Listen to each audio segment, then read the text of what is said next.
Hello Capricorn, Sun, Moon, Rising, and Venus signs. Kamusta kayo? Sana po nasa mabuti kayong kalagayan. Welcome back po sa Star Tarot. Kung bago kayo rito, welcome din kayo. Thank you for your support. I truly appreciate it. God bless you all po. Capricorn, maraming salamat din po sa mga likes and subscribes ninyo and sa pag-iiwan po ng mga magagandang komento sa ating channel. Thank you very much for that, for taking time to do that. I appreciate po. God bless you. Paunang mensahe po ninyo, let there be closeness between you, but always give each other space. Love never claims, it simply allows and gives. Ayan. So, parang bibigyan pa rin daw ninyo ng room ang bawat isa, sa inyong relationship. Even though you're very close to each other, even if you are in a loving relationship, romantic relationship, or whether that is pagkakaibigan. So, regardless kahit anuman klaseng relationship ang meron kayo, kailangan na magbibigay pa rin daw kayo ng space, para sa bawat isa. Yung may time din kayo para sa mga sarili ninyong pangangailangan, may time din kayo sa pagsa-self-care ninyo, yung hindi lang puro kayo at all times, So, meron din dapat space ang bawat isa sa inyo for something else. Sacred union, honor and treasure your relationship, for it is truly sacred. Ayan. So, ito yung parang siguro love and romantic relationship. Feeling ko meron ditong kasalan magaganap din, para sa iba sa inyo, pwede rin na meron ditong mai-engage, yun ang napipick up ko dyan for some of you. So, good luck po and congrats. So, tignan natin kung ano pa yung mga mensahe. We have helper. Ayan. So, parang narinig ko assistant, nurse. Ayan. So, siguro nasa hospital setting kayo, Capricorn, and maybe talagang nag-assist kayo sa mga doctors, or baka nag-assist kayo ng kung sino pa mga espesyalista dyan, sa hospital na tatrabahuan ninyo. Sabi rito, think before you offer help, as set healthy time boundaries. Ayan. So, siguro, ang iba sa inyo rito, baka nasa medical field nga kayo, and maybe you are assisting doon. Pwede rin na baka nasa retail kayo, At baka kayo ay isang cashier, baka kayo ay isang sales rep, baka kayo ay nagtatrabaho sa call center, sa BPO, or in any field na you're able to assist others. So, parang customer service rep din siguro ang iba sa inyo rito. Yan ang napipick up ko. But this is not for everyone. Okay? Yung mensaheng ito is not for everyone. So just take as it resonates po. Okay? So what else? We have transporter. Yan. Ang iba siguro sa inyo naman nasa travel industry. Siguro.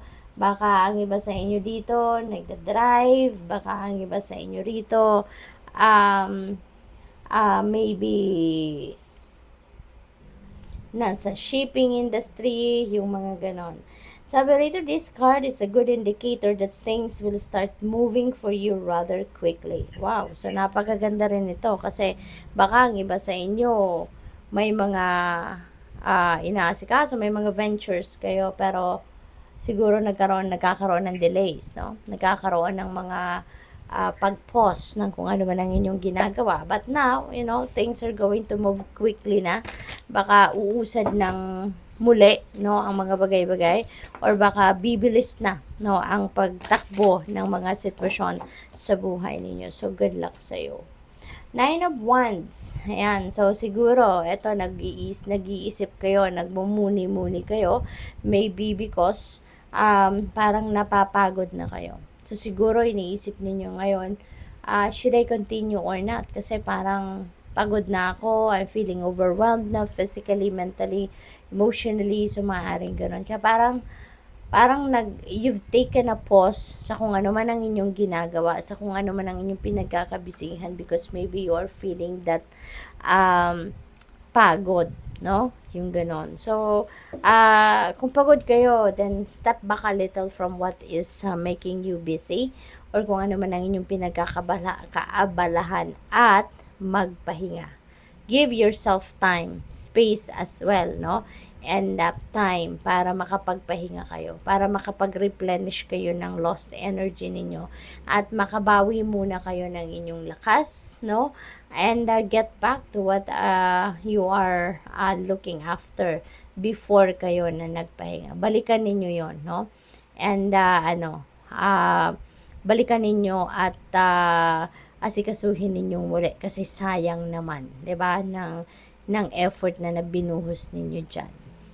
What else? We have Knight of Wands. Ayan. So, baka ang iba sa inyo dito is going to travel, no? So, meron akong travel na napipick up for you dito, since we also have transporter energy.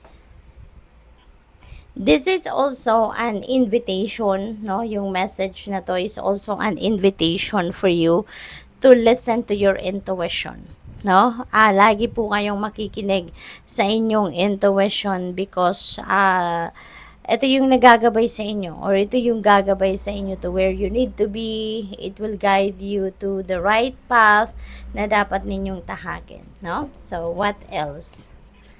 We have 10 of Cups. Napakaganda nito. This is happy family, no? This is happy family. This is domestic bliss, you know. Magandang samahan, no, ng bawat isa sa pamilya ito. Maaari din na meron ditong prosperity and abundance, kaya kayo, masaya ang bawat isa, contented ang bawat isa sa kung ano man ang mga kailangan ninyo nandiyan dyan, or even yung ninyo, yung kung ano yung wants ninyo nandiyan din. So, this is really a beautiful energy. Kaya, magiging masaya ang lahat. Everyone will be feeling contented. Yung ganon, no? So, tignan natin kung ano pa. We have 10 of Wands. So, this is synchronicity. Capricorn, meron tayong dalawang 10 of Cups and 10 of Wands. So, 10-10, no? That is an angel number 10-10, which is very powerful number. So, please look that up as well, kasi additional guidance po yan sa inyo kung ano man ang mga mababasa ninyo dyan. That is also an additional insight para sa inyo, additional information na maaari makatulong sa inyong sitwasyon. Okay? So, ang iba sa inyo dito, Capricorn, maybe you are feeling burdened, no? Feeling mabigat na siguro ang inyong dinadala. Maaaring that is obligasyon, responsibilidad, or siguro marami kayong task, no?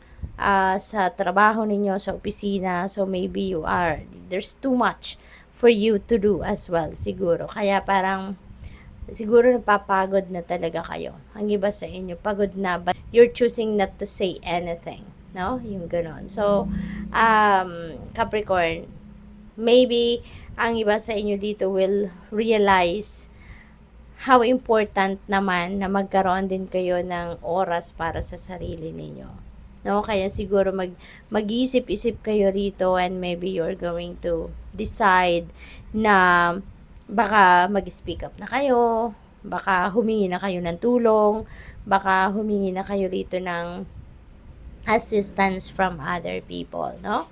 So, what else? We have 7 of Wands. Ayan. So, there could be challenging situations rito, Capricorn, that you may encounter sa ngayon. Feeling ko, baka work situation ito, no? Baka work situation. Kaya, mag-iingat kayo, no? Be careful with what you say, with what you share sa ibang tao. Ano yung mga naikikwento ninyo, mga impormasyon, yung ganon. So, be careful, kasi you never know kung sino dito yung kumbaga may galit sa'yo or may inggit sa'yo, 'di ba?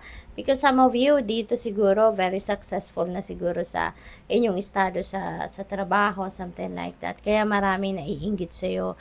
Marami sigurong nakatingin sa'yo at naghihintay kung kailan kayo magkakamali. Maybe some people dito are waiting for the right time kung saan they can take you down, yung ganon, ano? What else? We have death energy. Napakaganda.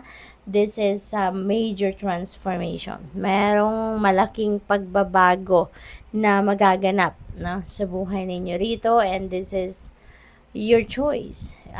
Decision ninyo ito na baguhin ang inyong sitwasyon. Decision ninyo ito na baguhin ang way of life ninyo, which is really good. Kasi you're siguro saying the things na alam ninyo namang hindi na nagsuserve ng inyong highest good. That's why you are also considering that to release that from your life. So which is really good. So good luck. Thank you for watching Love and Light. Namaste.